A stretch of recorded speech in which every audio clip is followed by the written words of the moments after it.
Okay, now became everything more serious. And after we press the button record. Okay, Shabbat Shalom. Thank you for coming. Thank you for being here.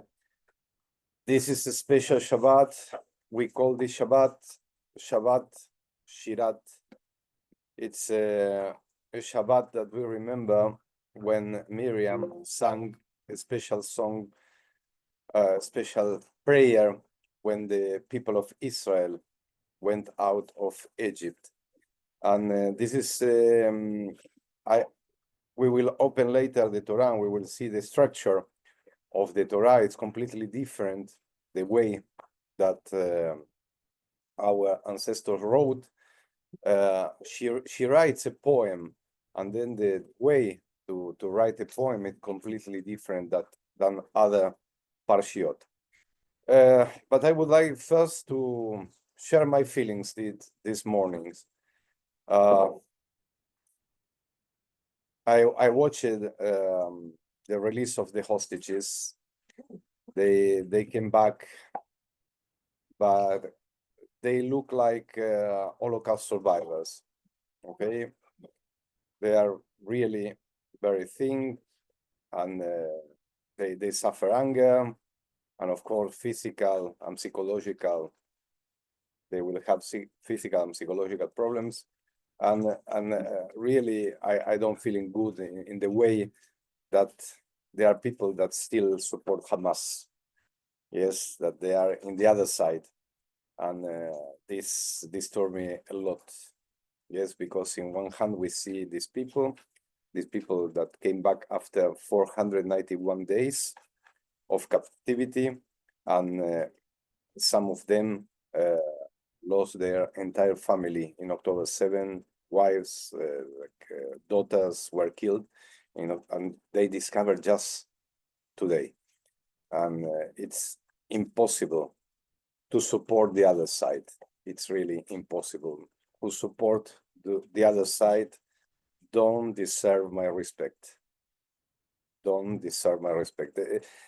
We arrived to some point that it's really very difficult to say, okay, do you agree by the terrorist side? You don't deserve my respect, because I know that two people are suffering, but see the conditions that these people came back today, and I heard other relatives from other hostages, and they said, we don't have more time. We don't have more time to release these people. It's very serious, and it's unbelievable, and it's a shame that the entire world permit things like this. 3 Israeli hostages were changed by 183 terrorists.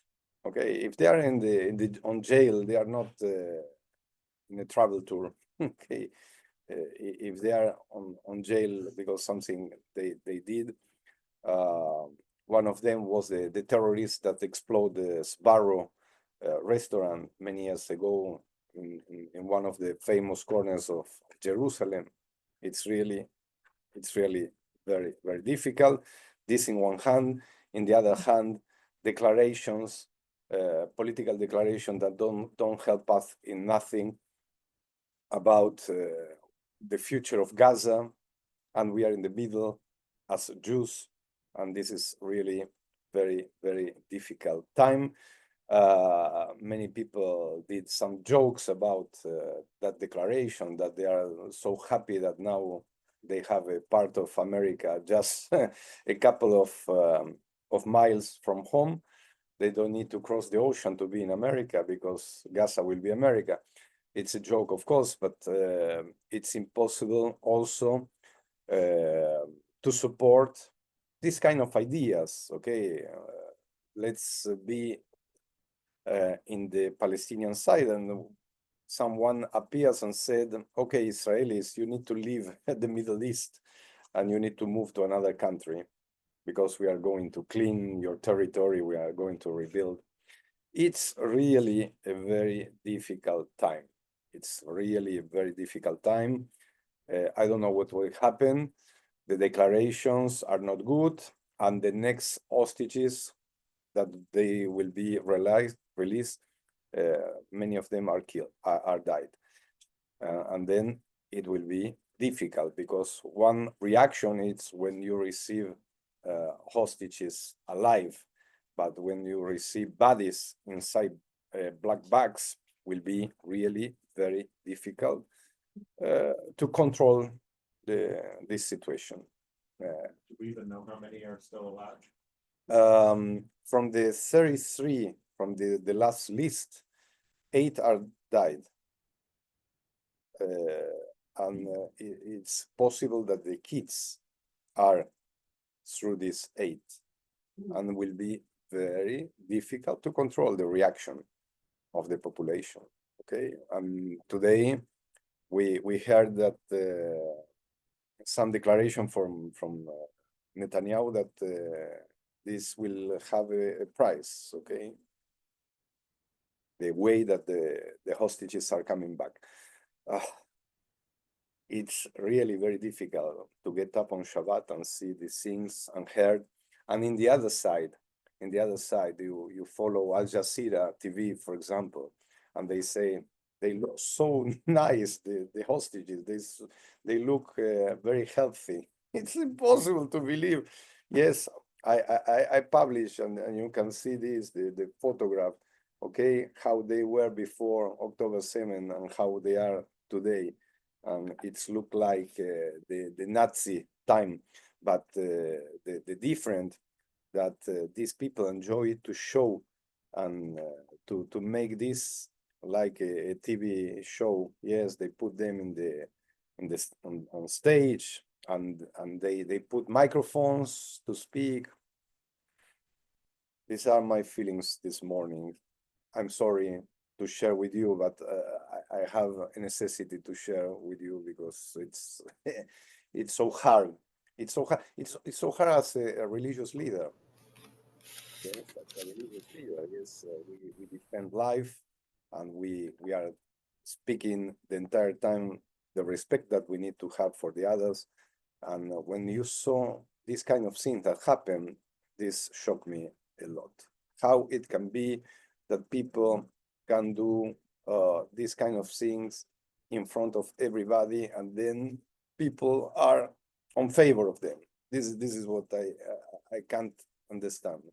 How people can support terror, how people can. It's the same that happened in September 11. Yes, there are many people who were happy about what going on with the towers. Yes, it's difficult to understand. But the pain, it's when it's in your skin. This when this touch your skin, the pain is different. Okay. For many people, this don't touch the skin. For us as a people, we are far, but we are close, because they are part of the family. We are just 15, between 15 and 16 million of Jews around the world. We are not a lot.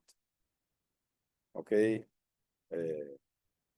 The number of Jews, if we compare with the population of the entire world, it's so small, and the hate so big.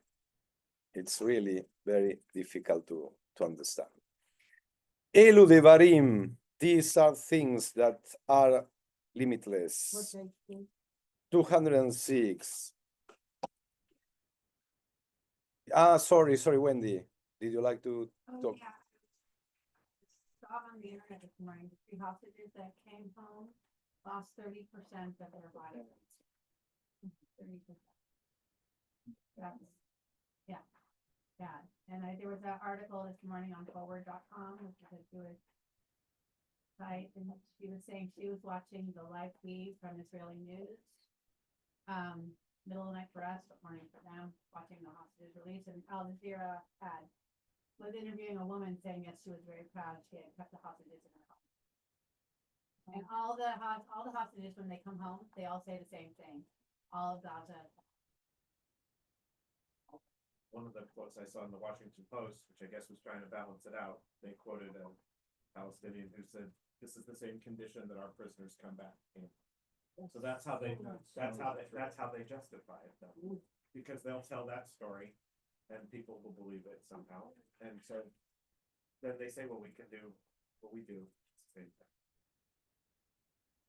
I read, Truth is gone. Truth doesn't matter in the world anymore. It's just the story they'll tell. I read in the paper that one of the hostages, not this time, but last time, had kept kosher. She wouldn't eat any non-kosher food. Every Shabbat, and I have no idea how she knew it was Shabbat living underground.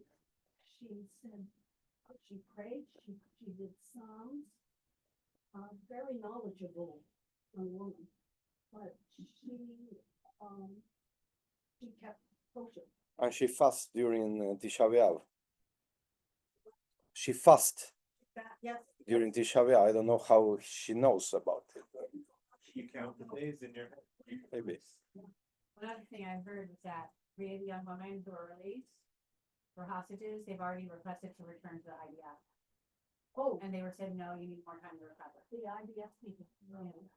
Yes. And there are many things that we respect life and we don't talk, but I'm thinking that it's a wrong point of view of Israel. They need to talk, they need to talk about the abuse, and they need not just for the woman, also for the men. Okay? They were sexually abused, and try to imagine the psychological problems that these people will have.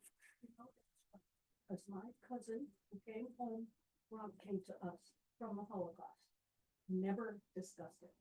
Never discussed it with his children, never discussed it with anybody. And here we are again with anti-Semitism.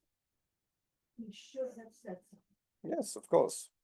Of course. I don't even know if he did show it. Of course.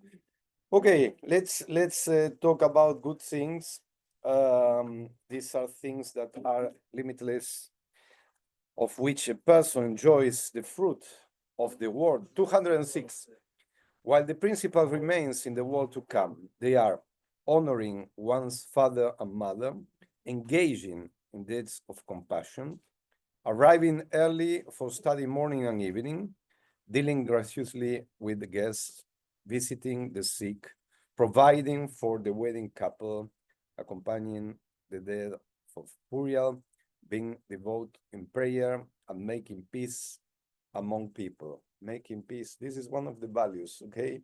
Making peace among people, but the study of Torah encompasses them all. Let's say modeh, that it's very important to start the day, and we need to remember to say thank, to be page 186. Is it one of our cards? No. No. No. I mean, Okay. they could. Modeh 186. Remember, if you are female, you say moda, and male say modeh. Let's say together, modeh ani lefanecha, melech chai vekayam, shechezarta bi nishmati bechemla rabba emunatecha. I offer thanks to you, ever-living sovereign, that you have restored my soul to me in mercy. How great is your trust. Let's sing and let's pray Elohai Neshama on page 196. Elohai, Elohai, Neshama, Shenatata bi Teorai. Elohai, Elohai, Neshama, Shenatata bi Teorai. Ata verata, ata yetzarta, ata nefachta bim. Beata meshamra, meshamra vekirbi. Elohai, Elohai, neshama, shenatata bi Tehoraim. We have here a verb that was used at the beginning of Breshit, of the book of Breshit bara Elohim et hashamayim v'taretz, and here we recognize ata barata, it's the same verb, you created it, you created the life, yes, you created us as human being, and also the modeh that we pray before, it's a recognition that God exists. All our prayers took us to recognize this one God. Okay, it's a way to recognize this one God. Let's continue with other prayer. We have during the Shacharit service, we have many psalms. The psalms are a way to prepare our tefillah to arrive to the main goal, that it's the Kriyat Torah, and then we have many psalms that prepare our way for elevation. Okay, let me see if we have in this. Let's pray Alleluia.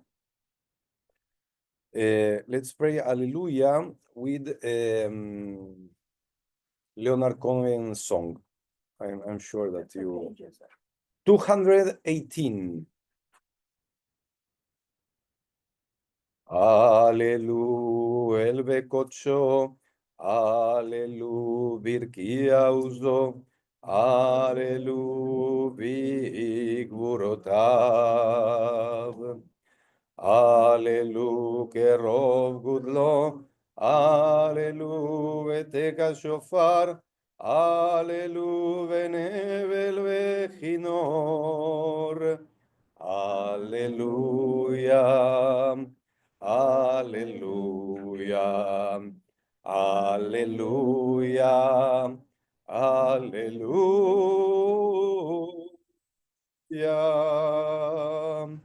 Alleluia, tofu machol, alleluia, minim viugav, alleluia, tzilzelei shamam.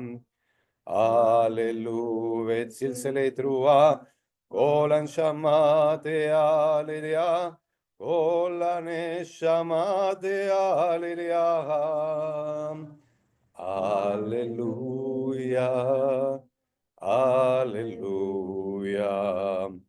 alleluia, alleluia.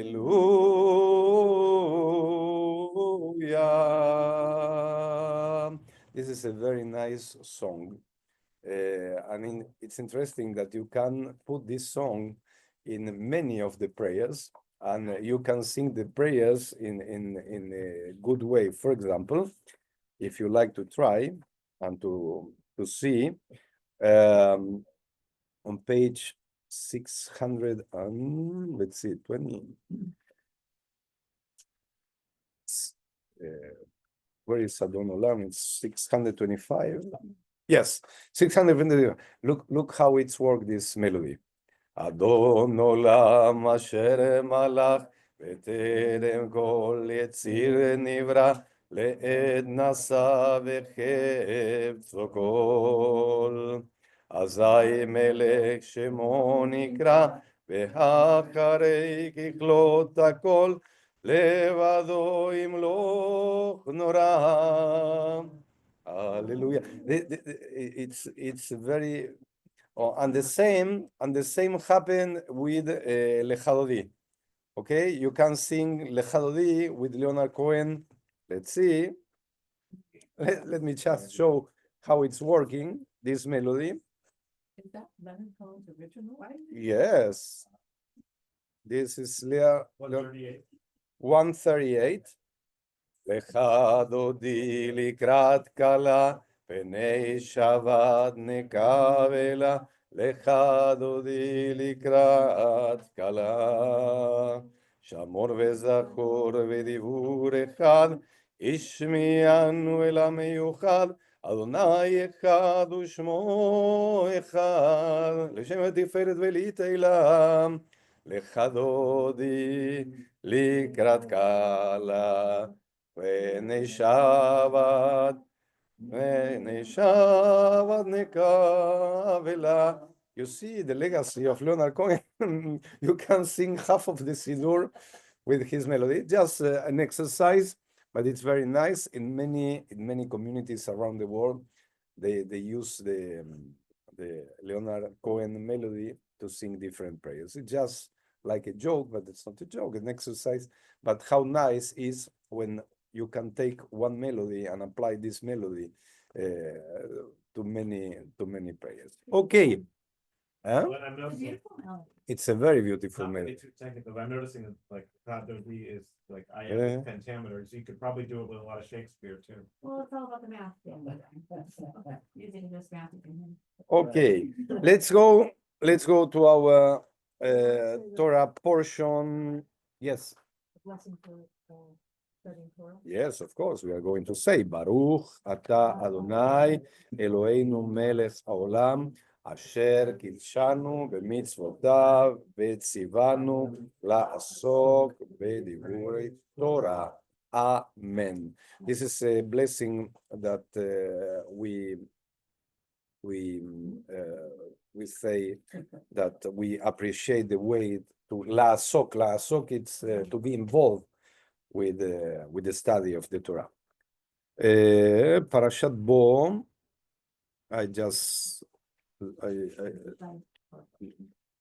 wait a minute. We are on book of Exodus, Sefer.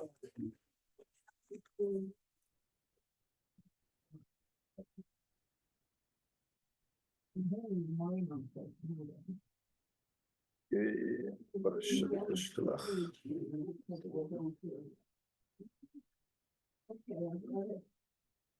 Which page in? Is it 458? Is that the start of? Do we have the same Torah? Yeah. Okay.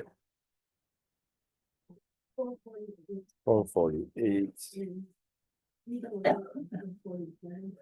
Okay, Parashat Bo. Okay, the introduction is on page 445. We have here the last part of the page. We talk about in our last meeting the word bo. It's like come. Yes.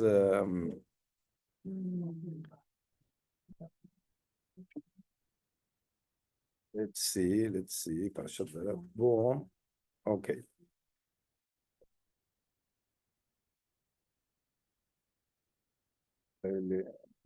Okay, it's 448, sorry.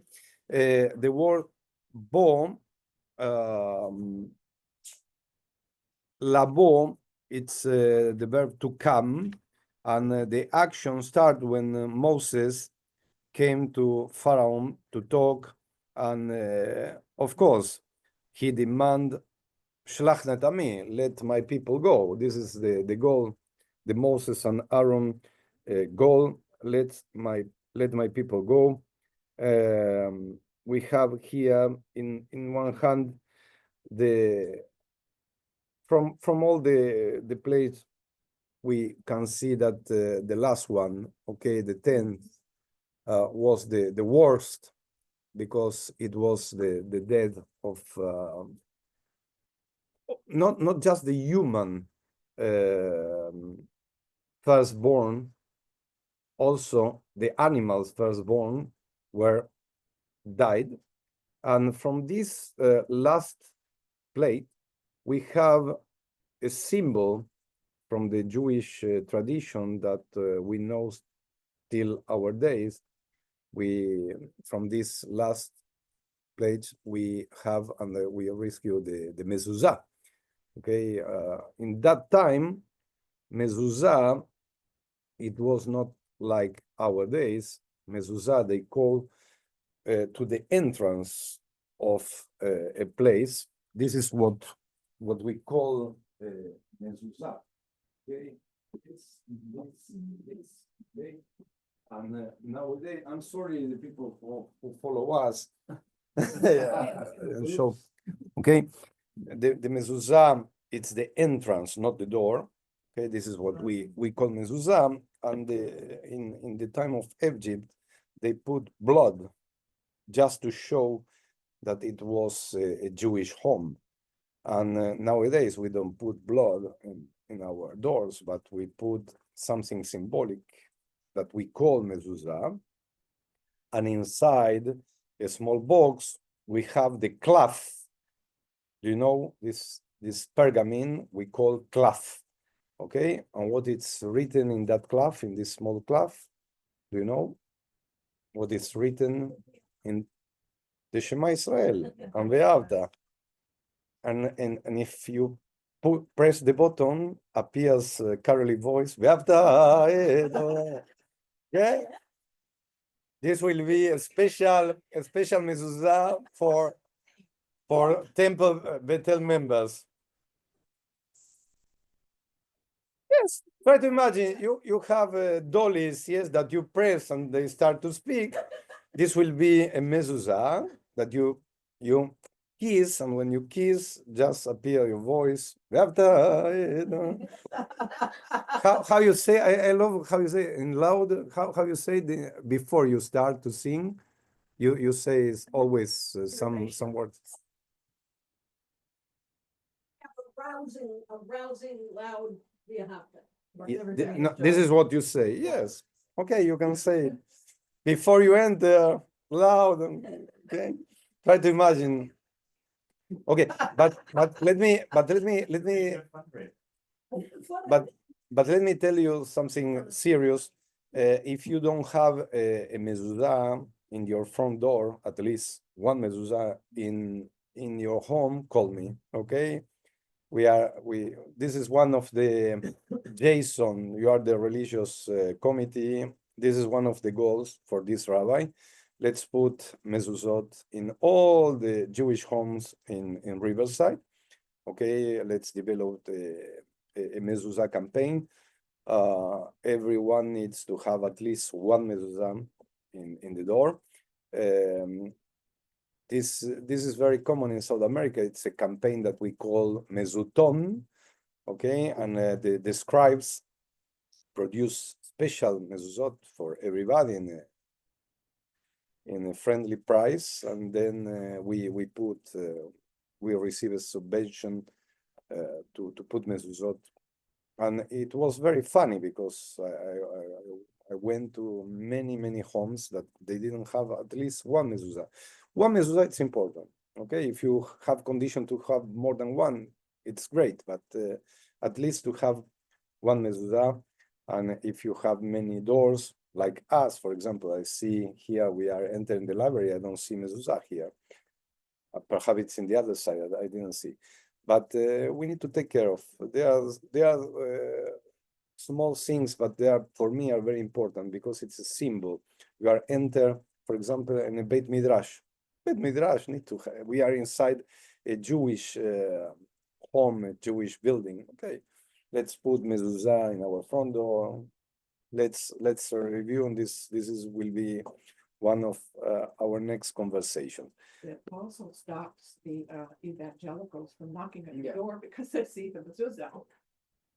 Because the Mormons and other groups go around trying to convert you, and they ring your doorbell, and they go around every house. But usually I don't have one for a long time.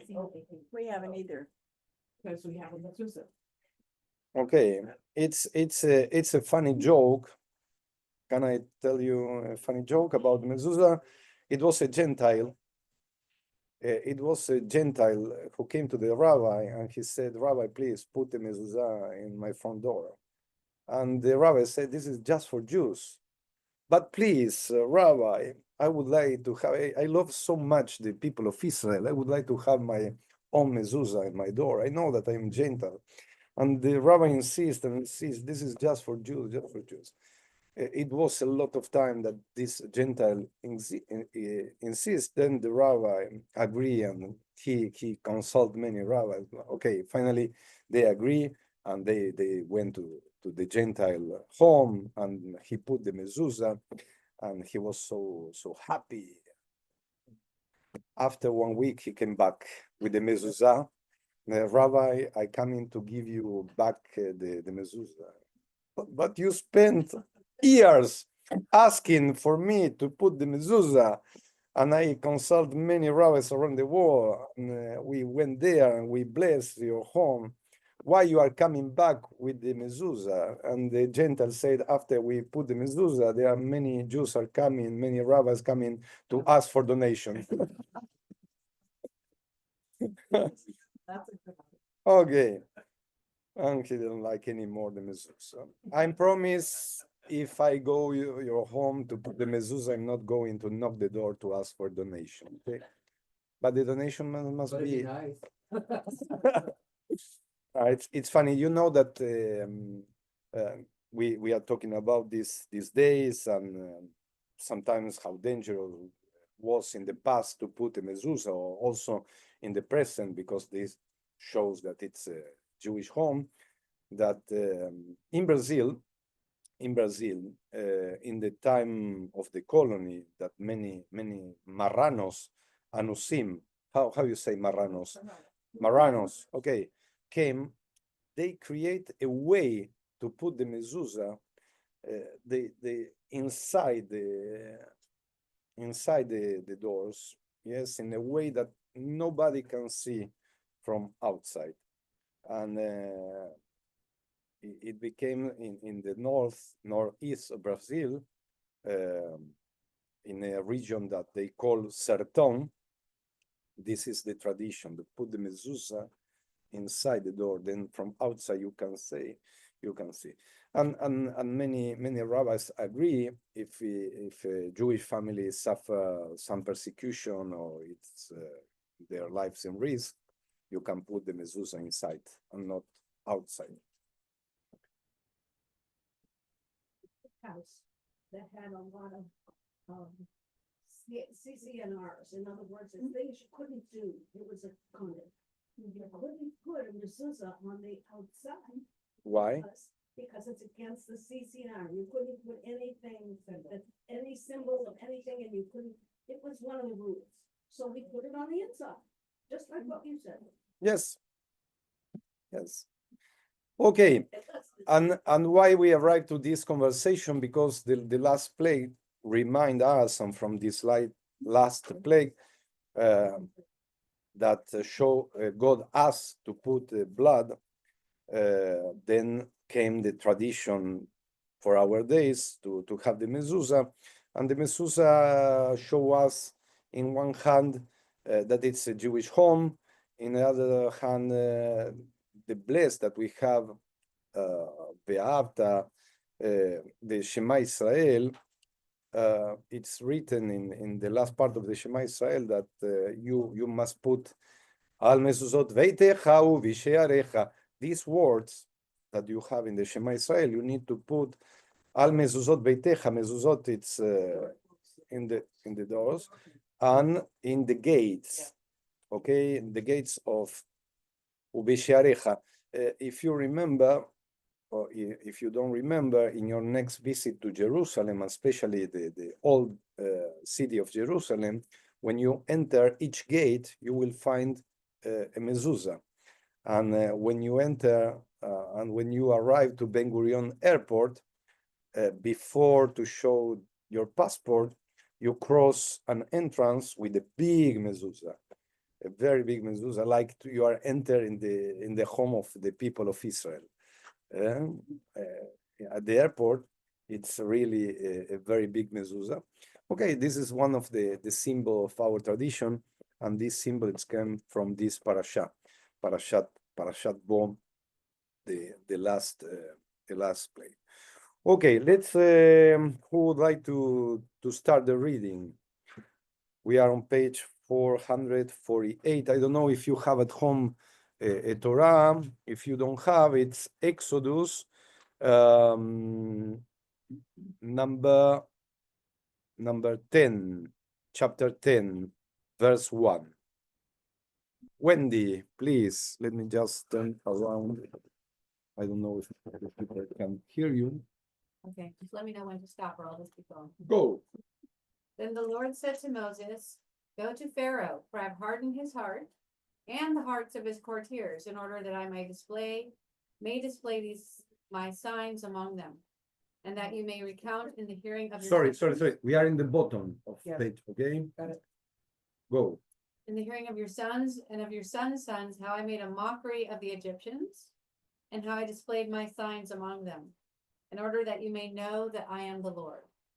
So Moses and Aaron went to Pharaoh and said to him, quote, thus says the Lord, the God of the Hebrews, how long will you refuse to humble yourself before me? Let my people go, that they may worship me. For if you refuse to let my people go, tomorrow I will bring locusts on your territory. They shall cover the surface of the land, so that no one will be able to see the land. They shall devour the surviving remnant that was left to you after the hail, and they shall eat away all your trees that grow in the field. Moreover, they shall fill your palaces and the houses of all your courtiers and of all the Egyptians, something that neither your fathers nor your fathers' fathers have seen from the day they appeared on earth to this day. And with that, he turned and left Pharaoh's presence. Pharaoh's courtiers said to him, how long shall this one be a snare to us? Let the men go to worship the Lord their God. Are you not yet aware that Egypt is lost? So Moses and Aaron were brought back to Pharaoh, and he said to them, go, worship the Lord your God. Who are the ones to go? Moses replied, we will all go, young and old. We will go with our sons and daughters, our flocks and herds, for we must observe the Lord's festival.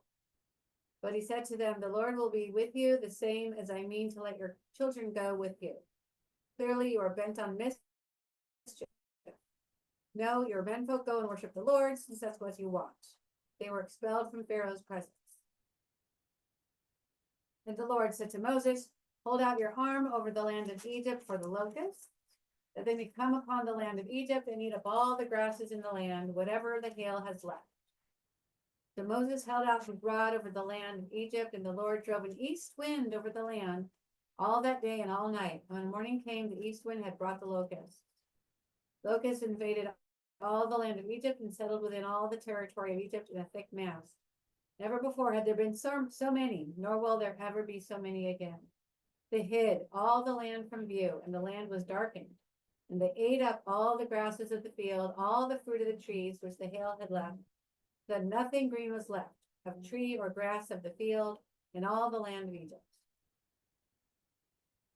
Pharaoh hurriedly summoned Moses and Aaron and said, I stand guilty before the Lord your God before you. Forgive my offense just this once, and plead with the Lord your God that he but remove this death from me. So he left Pharaoh's presence and pleaded with the Lord. The Lord caused a shift to a very strong west wind, which lifted the locusts and hurled them into the Sea of Reeds. Not a single locust remained in all the territory of Egypt. But the Lord stiffened Pharaoh's heart, and he would not let the Israelites go. Then the Lord said to Moses, hold out your arm toward the sky, that there may be darkness upon the land of Egypt, a darkness that can be touched. Moses held out his arm toward the sky, and thick darkness descended upon all the land of Egypt for 3 days. People could not see one another, and for 3 days no one could get up from where he was.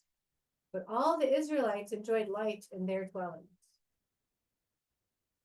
Pharaoh then summoned Moses and said, go, worship the Lord. Only your flocks and your herds shall be left behind. Even your children may go with you. But Moses said, you yourself must provide us with sacrifices and burnt offerings to offer up to the Lord our God.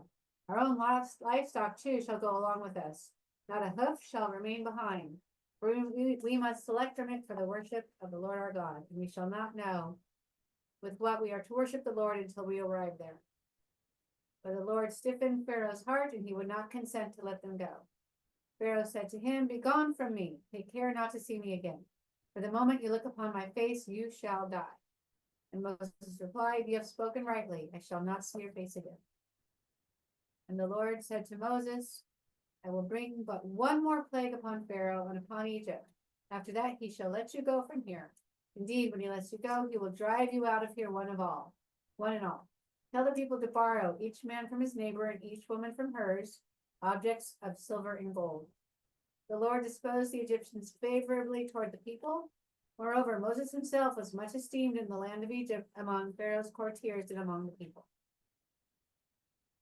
Moses said, "Thus says the Lord, toward midnight I will go forth among the Egyptians, and every firstborn in the land of Egypt shall die, from the firstborn of Pharaoh who sits on his throne to the firstborn of the slave girl who is behind the millstone, and all the firstborn of the cattle. And there shall be a loud cry in all the land of Egypt, such as had never been or will ever be again. But not a dog shall snarl at any of the Israelites, at man or beast, in order that you shall know that the Lord makes a distinction between Egypt and Israel. Then all these courtiers of yours shall come down to me and bow low to me, saying, Depart, you and all the people who follow you. After that I will depart." And he left Pharaoh's presence in hot anger. Now the Lord said to Moses, "Pharaoh will not heed you, in order that my marvels may be multiplied in the land of Egypt." Moses and Aaron had performed all these marvels before Pharaoh, but the Lord stiffened the heart of Pharaoh so that he would not let the Israelites go from his land. Okay. Many ways to understand the place. One. Excuse me, Rabbi, what page are we on? We were on page 452. Thank you. Many ways to understand. First of all, the plagues, it's something not common. Okay, it's not common what happened. It's something that it's part of a miracle. There are many ways to read. But here it's like a competition between the God of Israel and the God of the gods of Egypt. It's more than a plagues. It's a competition between gods, and the humans are in the middle. Something similar we can see in other parts of the different books, like a competition between gods. One God, the monotheist God, who like to show his power against the other gods, and who is more powerful, and we are in the middle. This is the bad part of the story. We are like instruments for God to see who is more power. In the other hand, the suffer of each plague, and some plagues, specifically the Egyptian, not the Jews,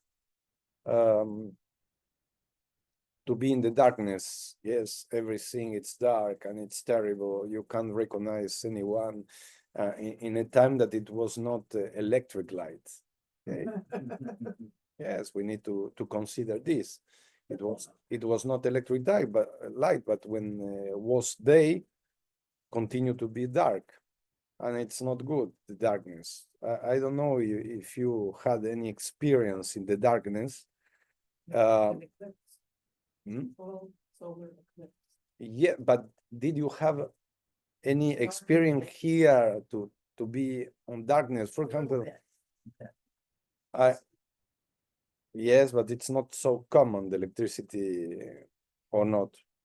In South America, it's very, very common to not have electricity during many hours, and especially during the summertime. There's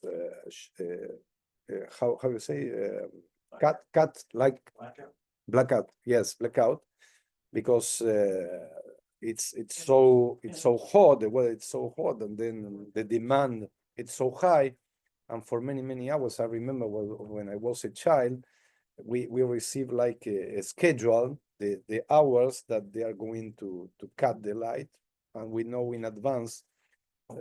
We went through that with the fires just this past week. We were out for days. Yes, many people from LA was without. Here too.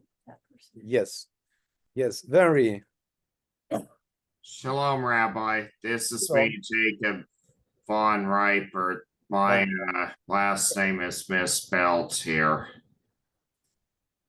Okay. I got something to tell you about the electricity being cut off. I've had a lot of times where my lights were cut off, but I haven't had my lights cut off in quite a while. It's something that that really happened. Despite these nasty Santa Anas. Okay, thank you for share your experience, but it's not nothing nice to be without light. It's really to be in the darkness. It's scary. It's dangerous. Dark. You don't know where to walk. I remember sometimes during these shortcuts that blackouts. And of course, in a apartment, for Okay, that matter, that I need to walk to you take the always have to feel around yourself all across these walls. okay. Okay. Yeah, I need to walk till to take the bus, and the entire neighborhood was in the darkness. And just get to the front door.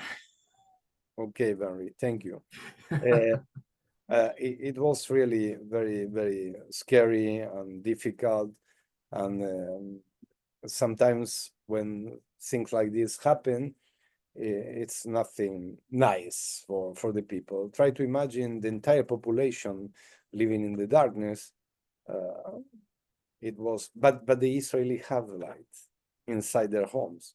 Okay, how you can explain this? It's also part of the story. It's difficult to explain. Perhaps we can read some interpretation here, but it's not common. Okay, the situation, this template show us that something out of the box happened in Egypt, and each time that this happened, the heart of the pharaoh was, yes, how hardened. Yes, exactly. This is why it's a good thing that we have candles in our home. Yes, Now we have them stocked. yes, yes, yes. But you know that. But if you don't. But you know that when you light The last time that happened, somebody crashed into a power pole.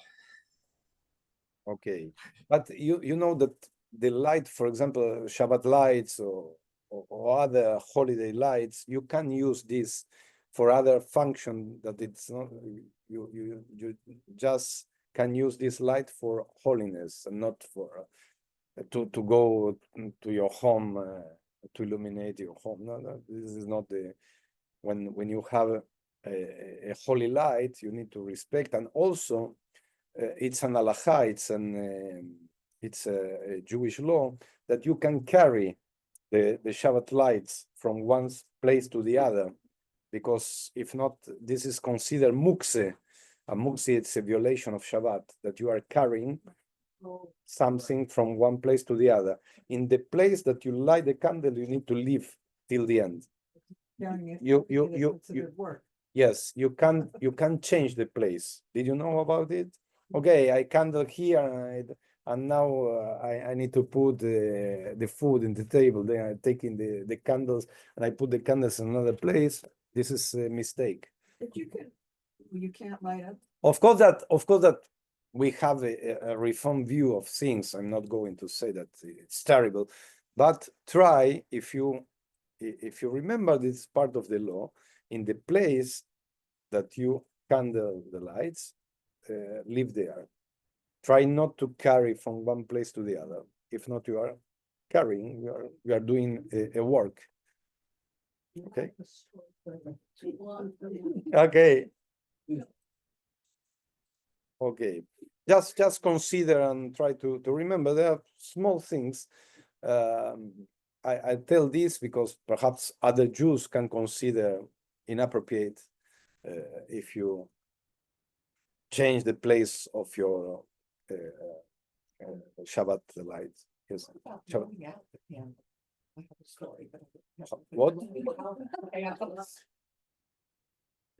No, That's a no-no. no. You need to leave the candles till the end. You can think, okay, it's very dangerous to leave the candles, but the candle needs to burn till the end. No, it's not appropriate.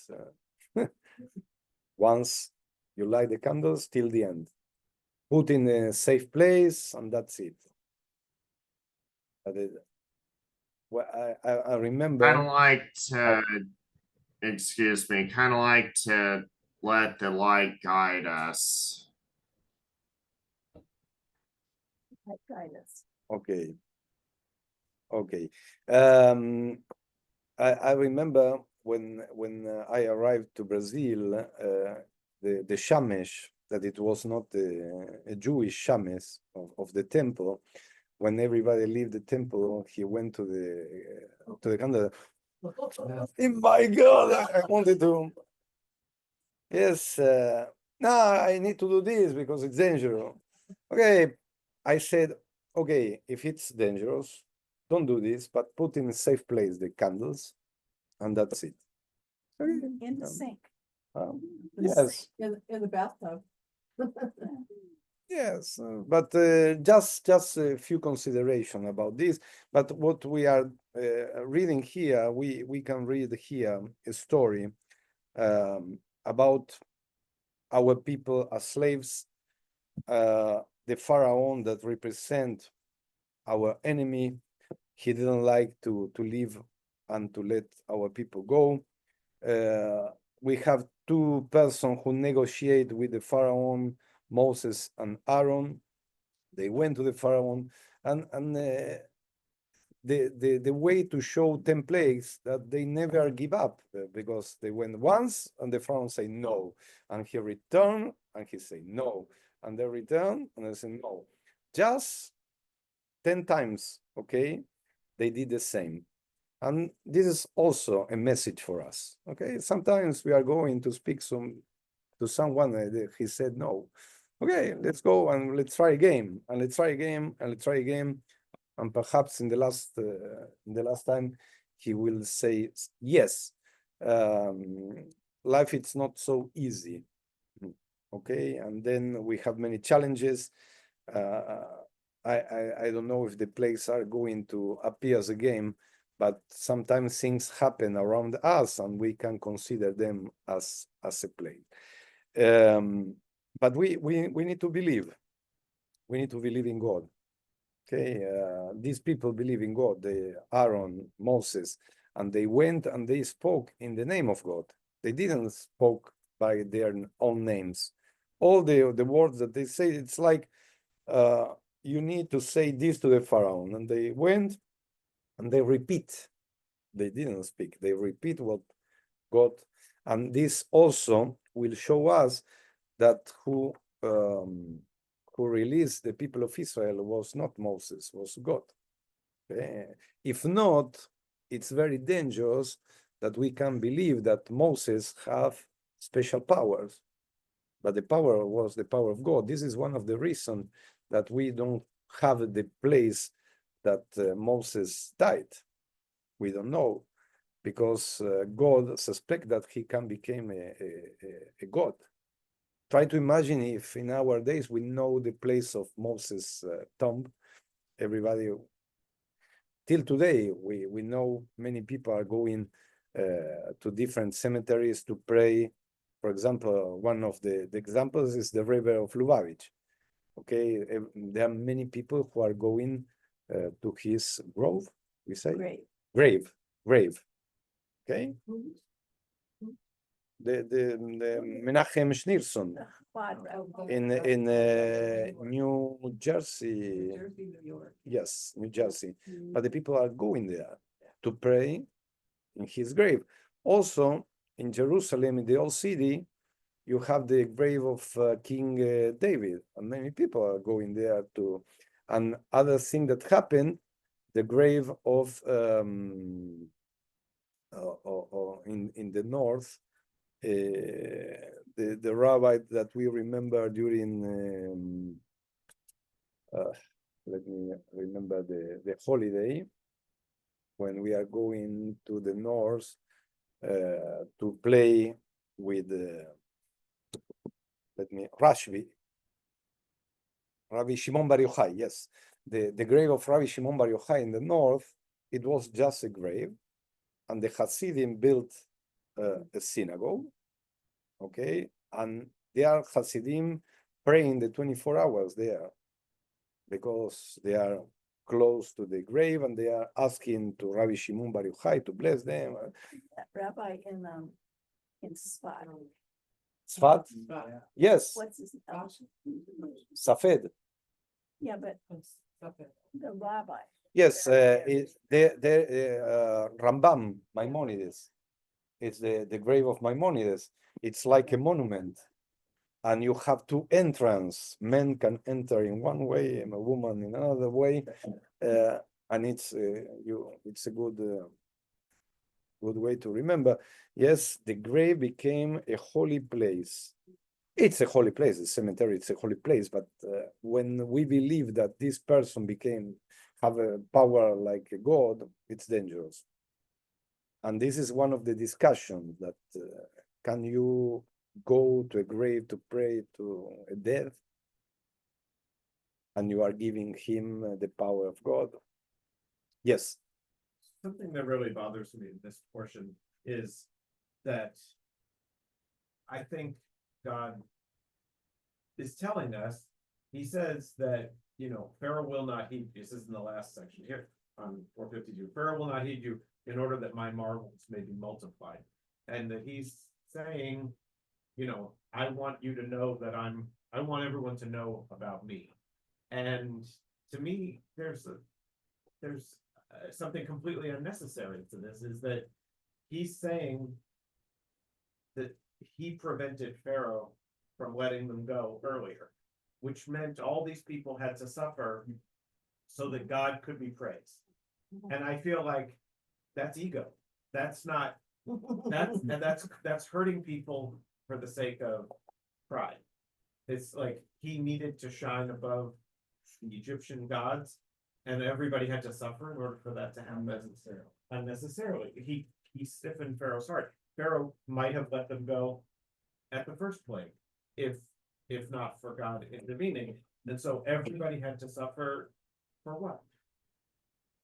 What was the gain? What did we gain? What did the world gain? What did they lost? Everybody lost in that. I agree with you, and this is bothered me too. Let me tell you, I read many explanations about it, but the way to suffer, it's the way to show that he was wrong. The Pharaoh was against God, and he liked the let me say. But was he really, or did God make him that? If God stiffened his heart, doesn't that mean God did it to him? As opposed to that was actually Pharaoh's will? The punishment was to suffer. Okay, this was the punishment. If they released the people of Israel just with the first plague, and God, the Israeli God, liked to punishment the Pharaoh, and this is the reason that his hurt was really hard. And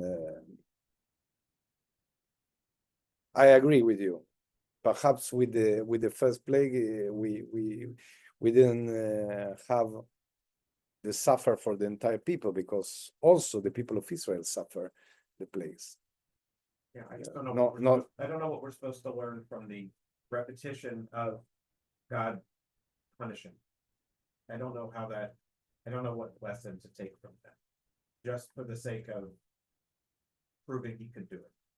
One interpretation I've read is that the reason for the 10 plagues was so that the Israelites could see that Egyptians are afraid, so that they don't have to be afraid of the Egyptians.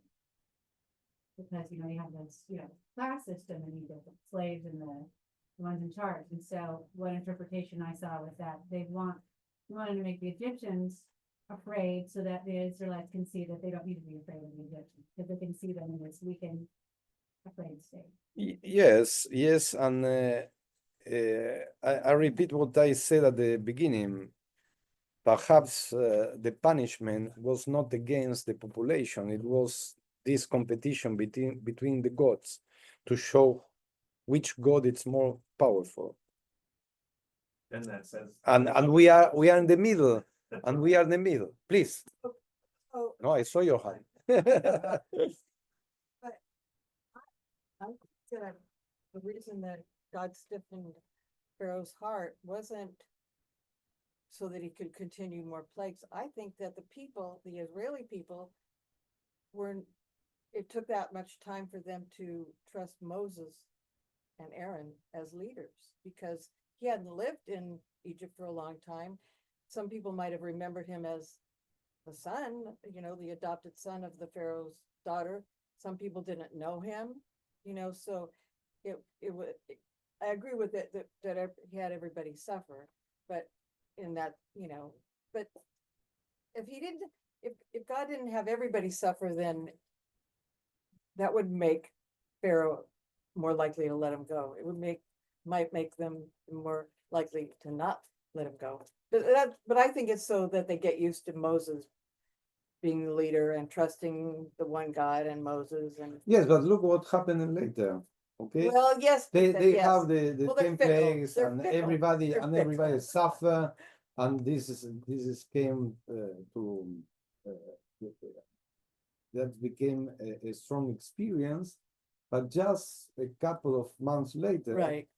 they killed the golden cow. Okay, and they had this experience, the plagues. They had the experience of Matan Torah at Mount Sinai and Red Sea. the Red Sea, but it Wasn't was enough. not enough. It was not enough.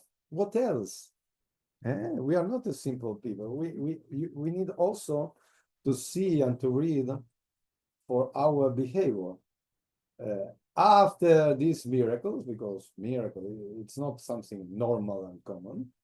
Okay, one plague you can explain, the other plague, okay, but it's not common. These kind of things to happen in the middle of the desert. After this experience, that's remarkable experience for both sides, the Egyptian and the Jewish people, but they continue with the same mind that they had in Egypt. They prefer to return to Egypt instead to go to the Holy Land. So they don't remember the plagues. They remember the good food and the Yes, warm beds and. but it's difficult not to remember I the know. darkness or the blood. The human mind is very interesting. Selective. Yes, definitely. Yes, Wendy.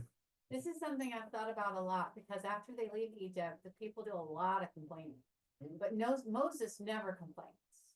Who does he have to complain? So, To God.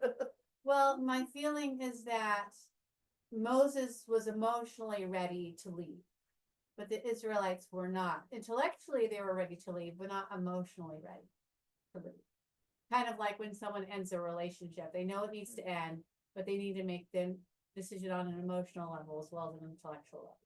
And that's what I feel like what's going on here, that the Israelites were emotionally not ready. Just a minute, Carolee. That's all. A writer called Moacir Sclia, who passed away, a Brazilian Jewish writer, he wrote something very nice. He said, the Israeli people,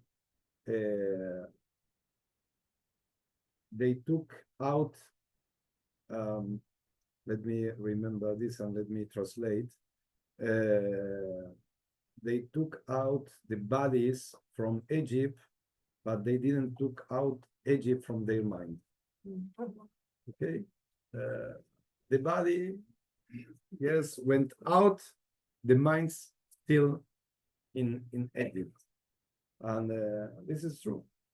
Okay, you can go out, and this is the same that happened. Perhaps we we were speaking about the hostages. Perhaps the bodies are out, the minds stay there, or with survivors. The survivor of the Holocaust, the body went out of the campus, extermination campus, but the mind still there. Because the experience, the traumatic experience, it was so. Okay. Yes, Carly. I read once a while ago, so I can't say it exactly, that the red tide, the blood in the water, was not that unusual. We have them now all in regular oceans. That led to the dead fish, which led to the frogs hopping out of the water, which led to the something happening to the cattle, which led to the bugs, which led to this. In other words, people who do study this naturally would say that these things led to all the others. Maybe the red tide and the frogs, all of this was not unusual in itself, but one after the other, after the other, after the other is probably what led Pharaoh and the Egyptians to say, hey, maybe, maybe this God has something that our gods don't have. But there is an explanation for all of this except for the killing of the lastborn, which they have also said maybe it's Firstborn. of the firstborn. Maybe it's it was something that went, there's a lake in Africa. Yes, where there's some sort of toxic mist. Yeah. Rose of the. Yes. So there's And even that the oldest got to sleep on the bottom. on the bottom and everybody else on the top. But so there are natural explanations to this. Yeah. But I think the writers made it this way so that they could show that the Egyptians and Pharaoh had enough of this. I don't think one would have been enough because they were used to things happening like a red tide. But I don't think the writers would have known the science well enough to know that that had all had an explanation. It would have all looked like miracles or, Oh, absolutely. yeah. Well, let's Yes. think about how people wrote at that time. There was a supernatural explanation for everything. Yes, If you look at the yes. Iliad. So here's the first supernatural and the second supernatural. So In the Torah, many times appears that Eretz Ochelet Yoshvea, the land eats the population, like a mouse open from the earth, and the earth eat the population. This is an earthquake. Okay. In that time, well, Eretz Ochelet Yoshvea, okay, the land eats the population. But nowadays, when we have an earthquake, what is the land open like a mouse and everything that is there? Yes, please. My take would be that after each plague, there's a pause between plagues. And all people have free will. So at that moment, they have a choice. And it's the choices they make after each plague that leads to the next, especially in the Egyptians' part. Choices were wrong until finally the choice was made to let the Hebrews go.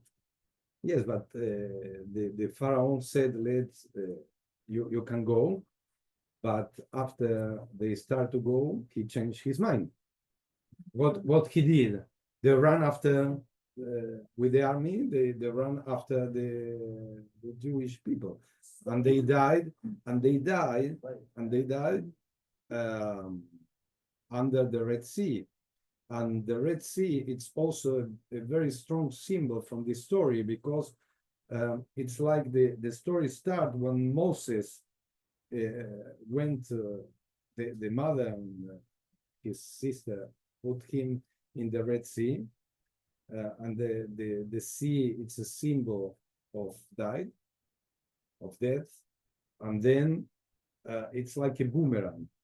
I thought Yes. the Nile. Yeah, I thought it I was thought the they put Nile. him in the Nile, Yeah, yeah. the Nile River, yeah. Yes, but it's a Still symbol. water. But it's like a boomerang because they try to kill our people in the water, and who died in the water were the army. Okay, they try to do something wrong, but they receive the punishment in the same way that they suggest to kill the Hebrew the kids. And we see also they suggest that they need to put the firstborn or the kids.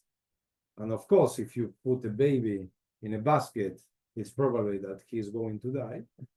Okay, it's a way to kill. And the last plague was also the death of the firstborn. Babies in one side and in the other side. It's a boomerang effect. Okay, you are thinking about something bad for your enemy, but this came back to you. We need to be careful. Okay, when we are deciding something, that this came back to us. Okay, we need to be. Just something a little bit, people here, we keep saying the Israelites, but they weren't. They were Hebrews. They weren't, Hebrews. yeah, but that's not the word I'm hearing today. Okay, I'm hearing Israelites, but they No. were Hebrews. They were- no. Yeah. But we can call them, after they received the Torah, they became the people of Israel. Right, but I'm talking about right now. No, not it's- Israelis. No, no. Israel, no. It uses the term Israelites right here in number 7. It says, not a dog shall snarl at any of the Israelites. Well, that's a mistake. I don't know, I can't. Israel, there are many ways to call our people. Israelites, like appears here in verse 7. Remember that that Jacob was called Israel and the tribe of Israel, and we are the son of Israel, and then we were called Israelites, but not Israelis.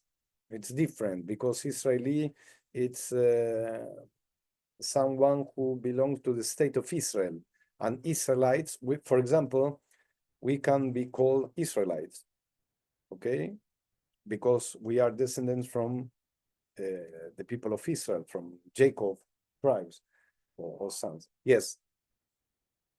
So, in addition to what you said, evidently, even killing of the firstborn didn't keep Pharaoh from being angry.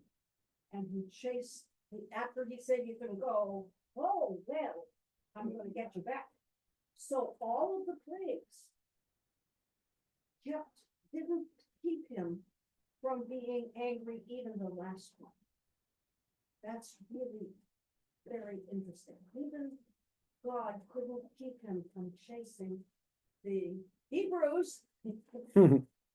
Well, maybe that was part of God's plan Could be. That's Hoosier. Anyway, to kill the. to Mount Sinai, crossing the Red Sea. Pharaoh kept being angry. But perhaps this is part of the self-punishment. Let's read the explanation here on page 453, the pharaonic view. Okay, let's see how the Egyptians see this matter. Who would like to read? Okay. The Quranic view. This commentary proceeds from the position that even though the plagues and many details of the life of Moses cannot be classified as, quote, external, or example, verifiable history, the story of the Exodus as a historical kernel. This core consists primarily of the fact that Israel, or some portion of the people, sojourned in Egypt, suffered servitude there, and after a series of events that were later embellished in folk memory, and then given form as tale and literature, left the land toward a new destiny. We do not know whether it was a fictional or real Pharaoh who was Moses' antagonist. In the latter case, what kind of man might such a Pharaoh have been who was confronted by Moses and Aaron? We may take it for granted that at first he viewed the political and economic consequences of Israel's quest with contempt. Serfs had no rights in Egypt, and their masters were not about to give them any. This, of course, was not merely an Egyptian or Pharaonic attitude. It was universal and not bound to time. In fact, one may wonder how the biblical storyteller envisaged a meeting of the slave leaders with the king. However, the unlikelihood of any face-to-face negotiations was apparently of no interest to the text, which concentrated on the religious rather than other implications of the confrontation. Moses and Aaron appear primarily as religious leaders before Pharaoh. The latter must be seen in this exchange both as the man who held the key to Israel's freedom and as the godlike leader of his own people, who stood in the context of his own traditions, beliefs, and practices. We discussed earlier the possible relationship of the religious revolution of Amenephis IV, Akhenaten, and the religious development of Moses in the age in which our story is set. This revolution had been reversed and the cult of Ammon had been restored. Even in Akhenaten's time, no strict monotheism had prevailed. The cult of Aten, the sun disk, was heavily favored, but Ptah, Ra, and Osiris continued to be worshipped, and the king himself continued to be regarded as divine. The pharaoh whom Moses opposed was most likely rooted firmly in the traditional polytheism of Egypt. This is what I mentioned. Yes, it's like a competition between gods. Monotheism against polytheism. Please continue. Sorry. The king was both god and chief priest, who, though he recognized other deities as having influence in particular spheres, was himself used to reigning supreme and brooking no opposition from supramundane forces. Biblical tradition understood this Pharaonic view perfectly, and therefore made the struggle between the God King and Israel's God the center of the drama. However, in this conflict, Pharaoh is depicted not so much as the wicked antagonist of the Lord, but as a human being whose cruelty, stubbornness, and changes of heart, as well as whose reliance on the potency of magic, conformed to a pattern of which he was as much victim as master. The hardening of his heart was providential because it was part of a larger design. He was who he was, and God demonstrated his own superior powers against him for the sake of both Egypt and Israel, and for the generations of the future as well. Pharaoh's and God's authorities are shown to be unequal, and though Pharaoh, in the course of the plague, begins to understand a hitherto never encountered divine force and even accommodates himself to it to some degree, he is in the end incapable of surrender. His response varies. He shows disdain, anxiety, shrewdness. He even confesses to error, but cannot yield to God, even under the imminent threat of fatal disaster.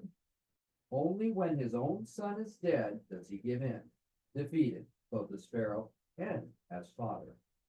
All this had to be foreordained by God and foretold by Moses.